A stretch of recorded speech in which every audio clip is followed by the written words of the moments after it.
Hi everyone and welcome. I'm Diane and my passion is painting and creating in my studio. Every day I share a video with you on YouTube in which I paint and create all sorts of nature-inspired pictures. I also share loads of tips on how to make the most of your painting journey, interrupted fairly frequently by our family of dogs, cats, chickens and sheep. So welcome on board, click subscribe and turn on notifications and let's learn to paint watercolour. So today I'm going to paint a heron because we have a heron that flies over our garden and our field almost every day. I believe he's on the way to a nearby lake.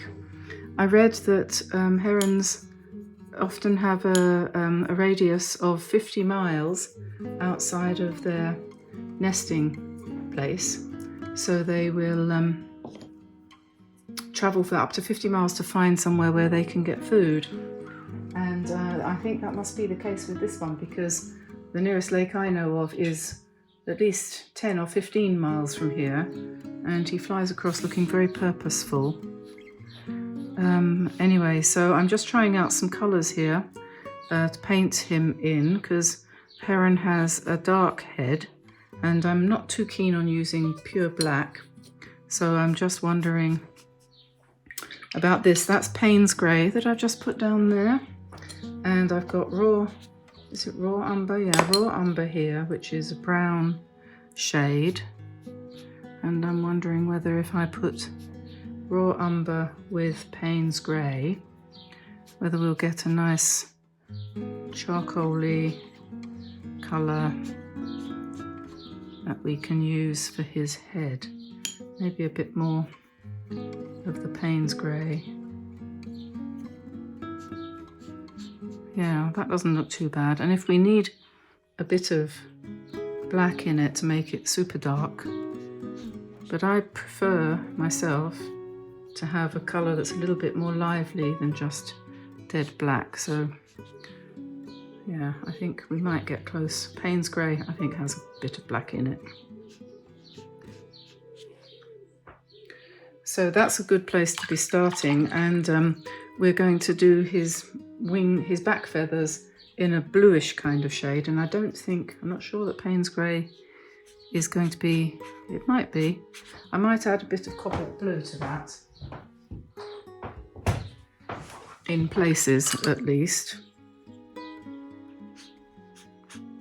Obviously you wouldn't want to paint the whole bird in that colour, that's cobalt. That's more like it. So that would be like the back of his plumage.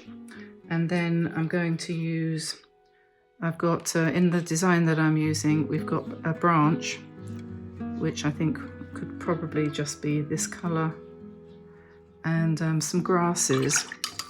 So I might fall back on my quinacridone gold,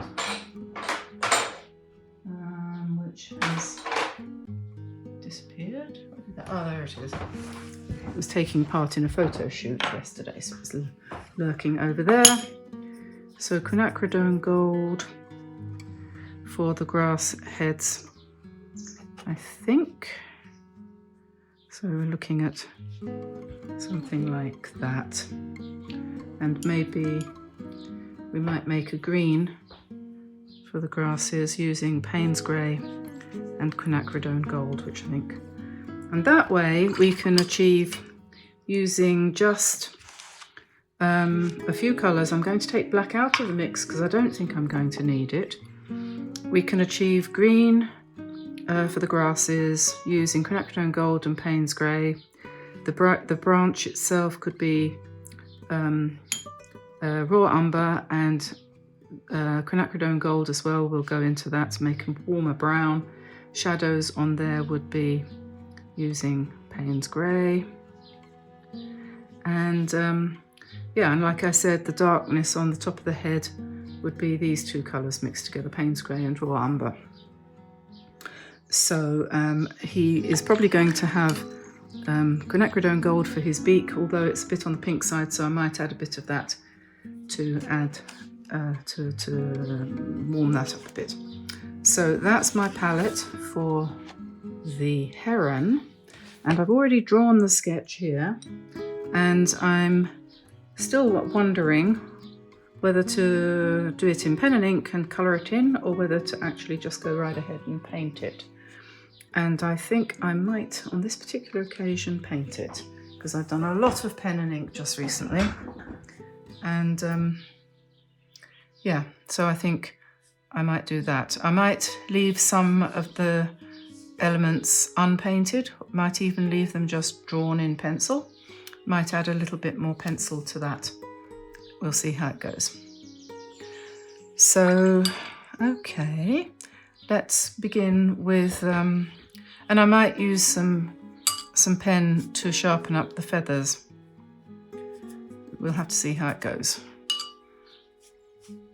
This is the first time I've painted this particular subject, so I'm not quite sure yet how this is going to go, but I'm sure it'll be fine. So we want a little bit of cobalt blue and some Payne's grey, and I need something to mix. Try out my colours on.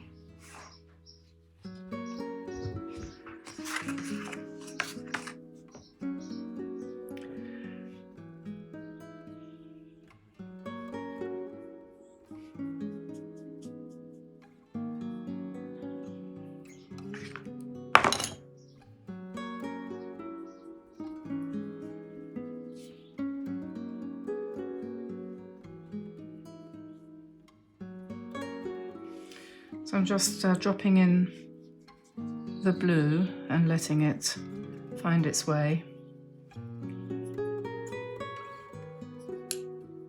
And I'm just going to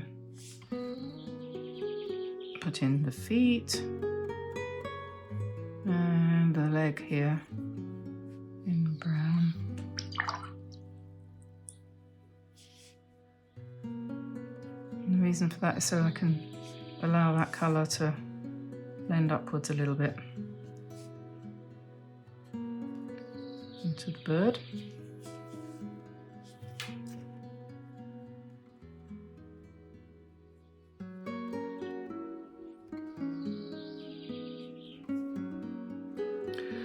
And then we were looking for a dark colour for the top of his head, so Payne's grey, raw umber.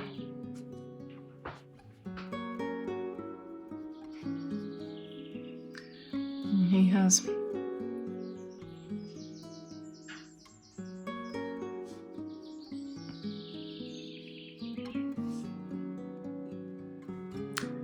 and he's also got a dark area here on his shoulder, and then there is more darkness coming around the wing there.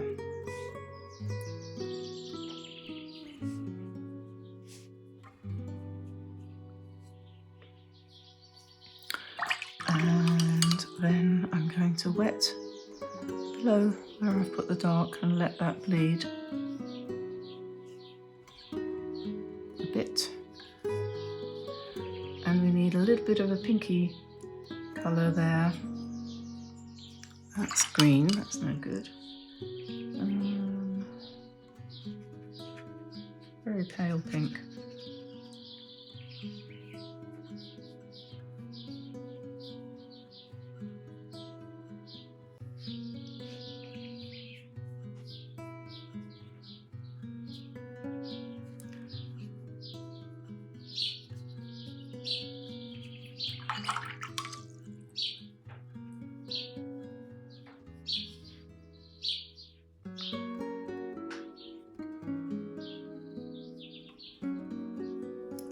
Okay, so then we're going to let that blend a bit, maybe a little bit more blue here. That needs to dry, and then when that's dry we'll be able to go in and mark in some of the feathers. And then I think we will do the grasses, which I'm going to do in a kind of Payne's grey and quinacridone gold colour.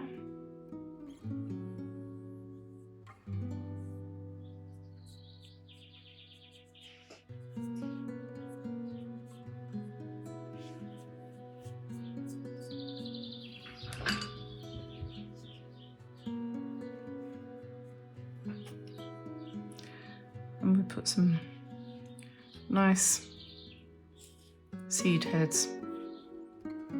Just one stroke.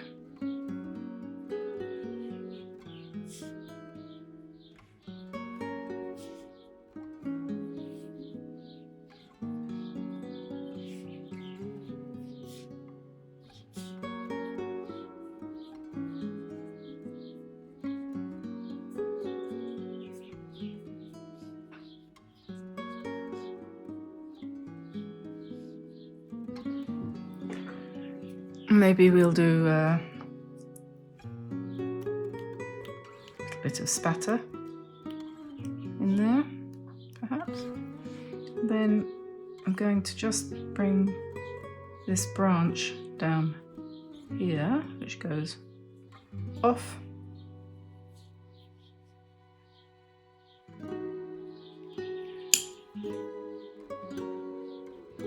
Off the paper. We'll improve his foot a bit later in a second. And then the branch goes up again.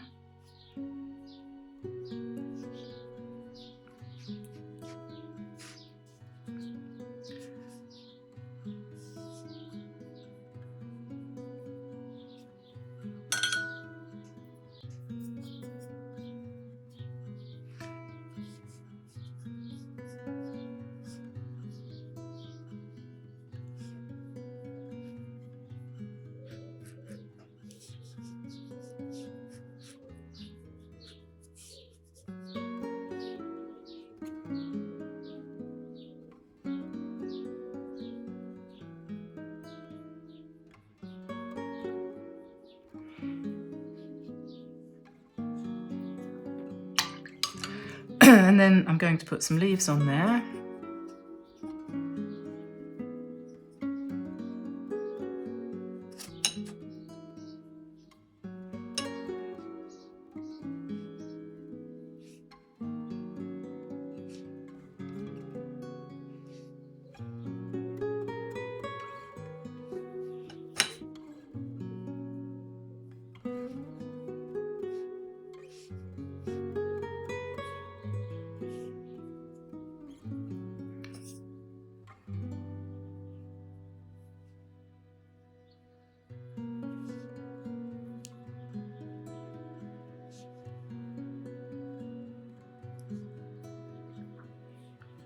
And maybe we'll just emphasize the center vein of some of those with a pencil. Could use a stick or anything, it's just somewhere to make the paint run in.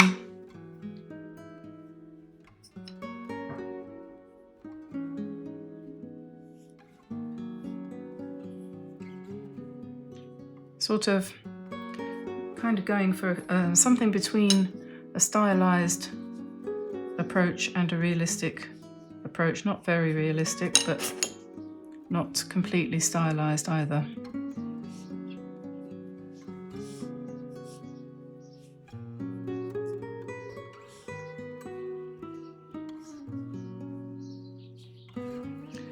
Make these a bit darker, perhaps.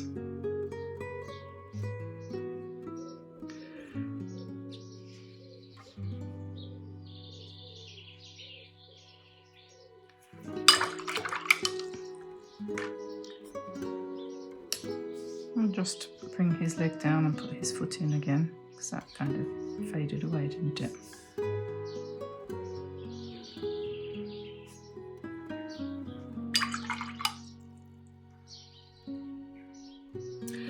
And let's do some feathers, just in blue.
And I think I might take the opportunity to draw the nest and perhaps these birds up here in pen before we fill them in.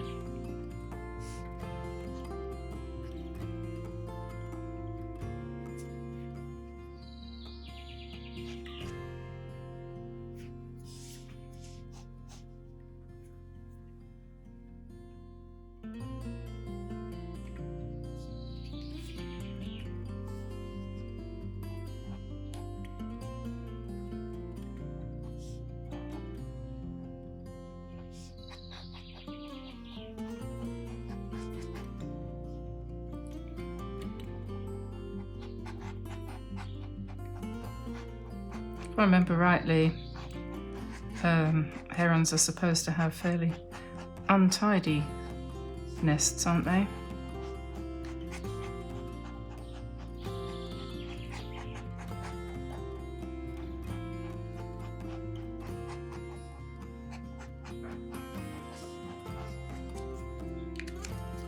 And it will want some shadow inside it, won't it?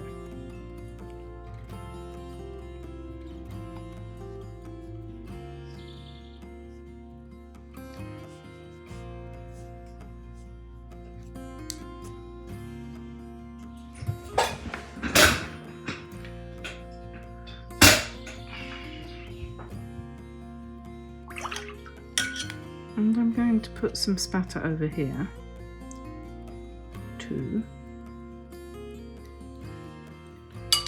And then I'm going to paint in these birds because I'm happy with their shape. That's fine.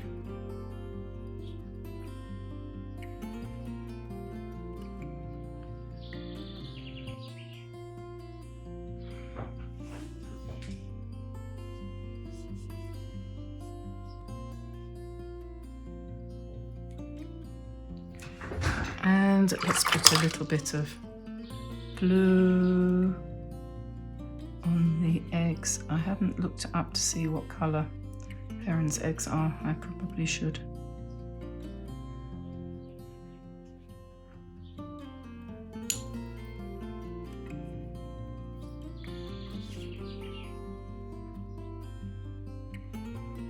Okay, I'm going to have to stop that for a second, let it dry, and then we'll come in and finish off the body of the heron. Okay, so now I'm going to come back in with some pink for the beak.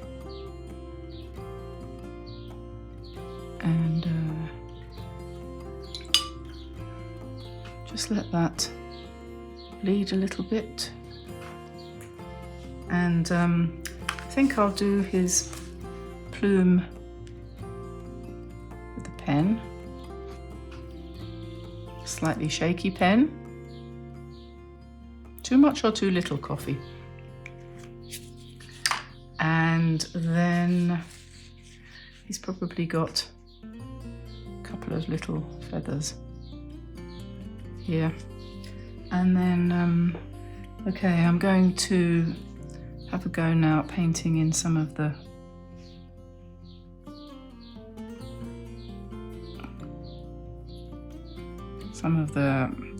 more prominent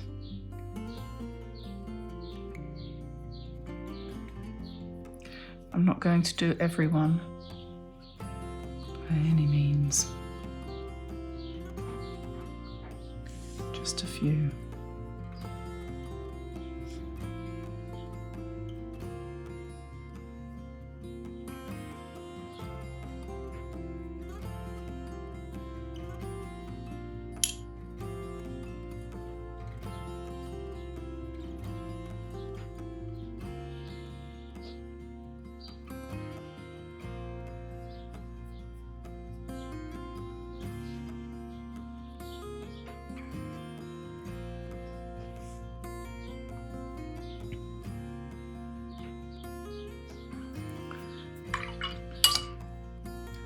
And a little tiny bit of very light pink,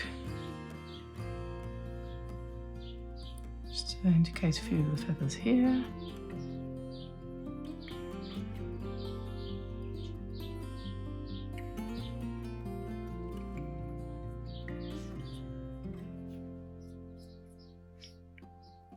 maybe a little bit of bluey grey around here, perhaps underneath the beak maybe.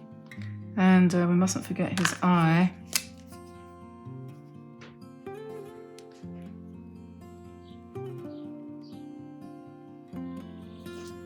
So I need a very fine 0.5, what's that? That's 0.3. Where's my fine one gone? There it is, in the photo shoot again. Right, this is 0.05.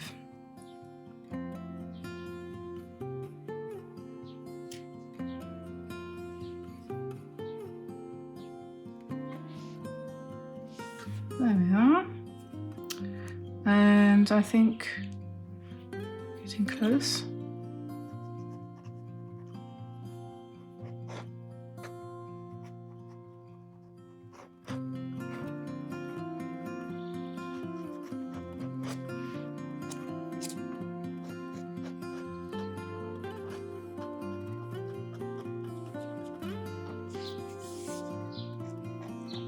So many different ways that you can do any painting, aren't there? I have, that might be a bit too fine now, I'm going to go to 0.1. I've done something here, I've blotted out some of the colour to give a sort of washed out effect. So I've just, all you do to do this is you take some water, and if your paper is kind of lifting sort, like a lot of watercolour papers are these days, you just drop the water on, and then when you press it with the tissue, you get a lighter patch, which is quite fun really. If you like the sort of random look, which I do, I like things to be kind of funky. You don't have to do that.